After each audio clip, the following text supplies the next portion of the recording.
Hey guys, what's up? Scotch Duck here once again. Right, this is going to be our review slash thoughts on Yakuza 0 for the PS4. Now, this is actually, no, that's a complete lie.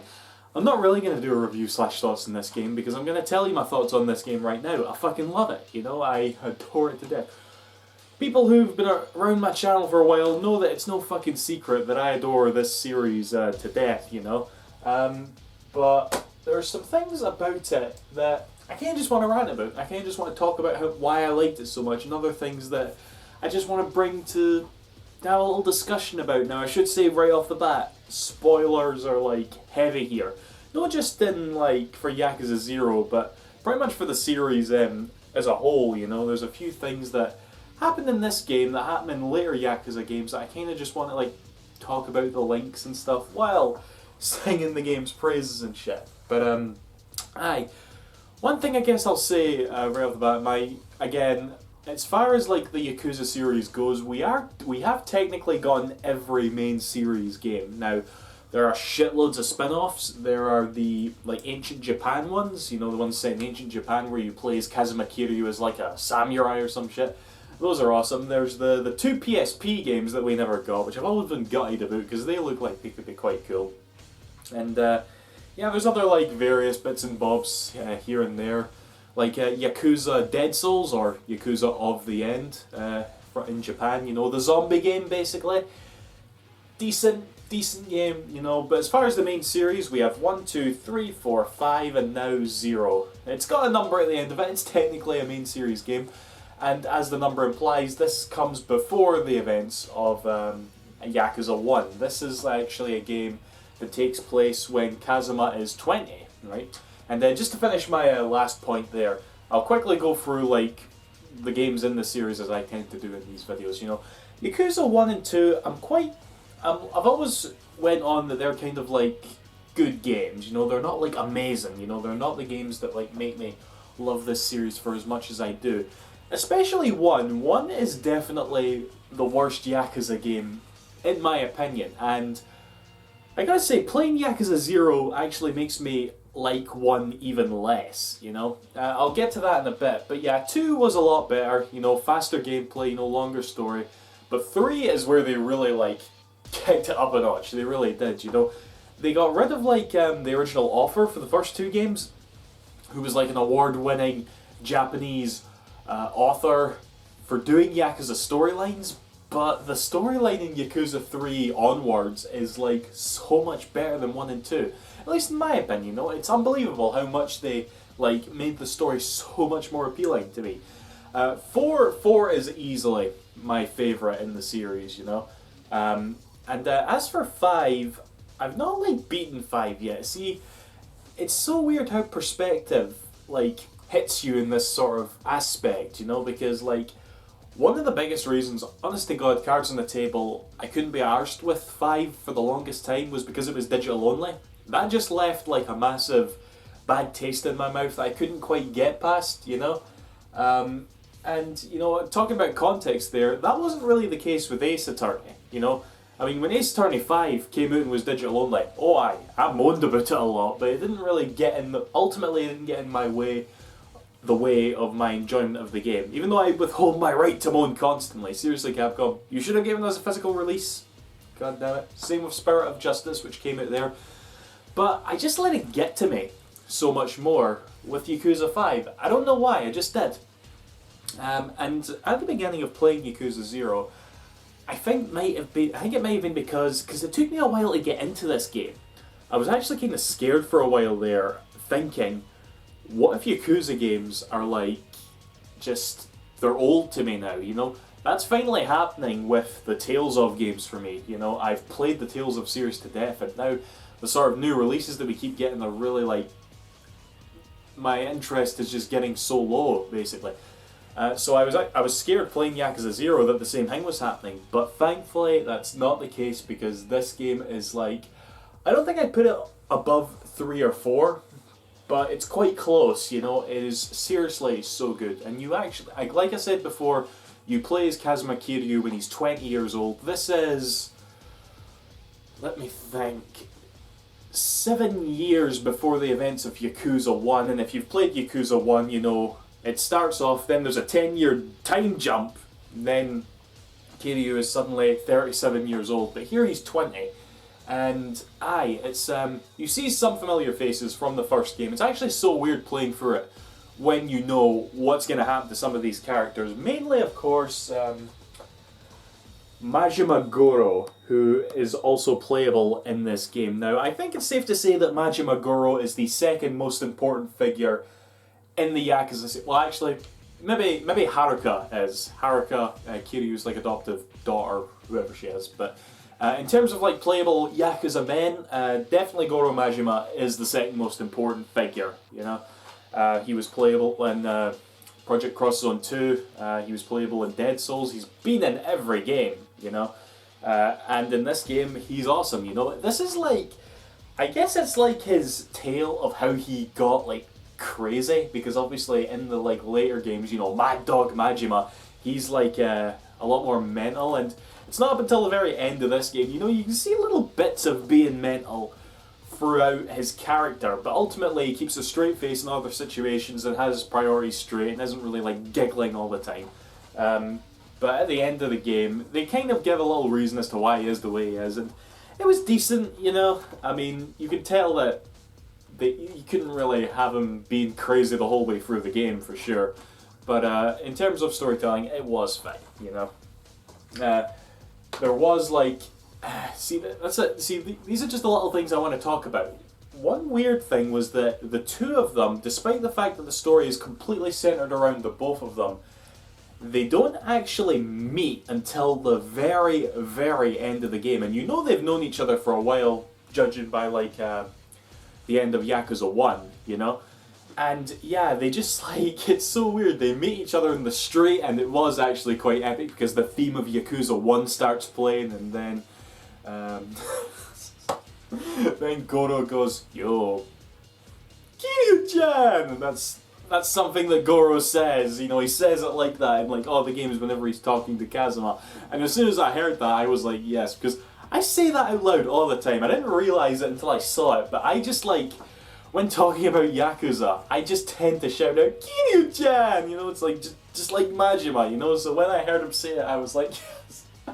Oh, it was a nice little fan servicey moment, that, for sure, you know, for sure.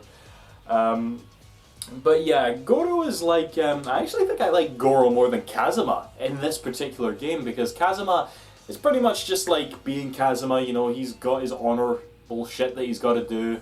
And the story's very interesting in the fact that how the Millennium Tower came to be. Again, this, if you're not familiar with the series, you won't know what I'm talking about, but the Millennium Tower is like this kind of like important place in the Yakuza series, and this was like based around the land around it before it was built, you know, and how it comes to be and stuff, and people fighting over the land. And it's so interesting the fact that this whole storyline is centered around this tiny bit of land, you know, with all the Yakuza trying to like fight over it and shit.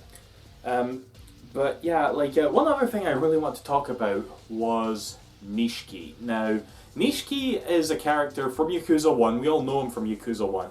And see, this is one of the reasons why I think Yakuza 1 is so meh, you know? Because I don't think when they made it, they knew that this was going to be a big franchise as it is, at least in Japan, and they would have all these games continuing from it, so they made this cast of characters that were completely throwaway, okay? You had Nishiki, Kiryu's best friend. Of course he's got a best friend. He betrays him, like, so that we can have a little tension story between sworn brothers, you know? He's got a girlfriend, gets kidnapped, you know, so that he's got a goal. He's got like a father, mentor figure, you know, who of course dies so that he can be like all sad and shit. So it's like, the cast was so throwaway. And Nishiki, I knew Nishiki was going to be in Yakuza 0.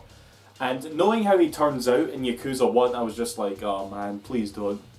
Nishiki is awesome in this game, right? He is such a cool guy, you know. He's clearly in the shadow of Kazuma, which is kind of the was always said to be one of the reasons why he acted the way he did in Yakuza 1. But at the same time, you know, you can tell he definitely cares a lot for Kiryu and for like his mentor and his role as a Yakuza and stuff.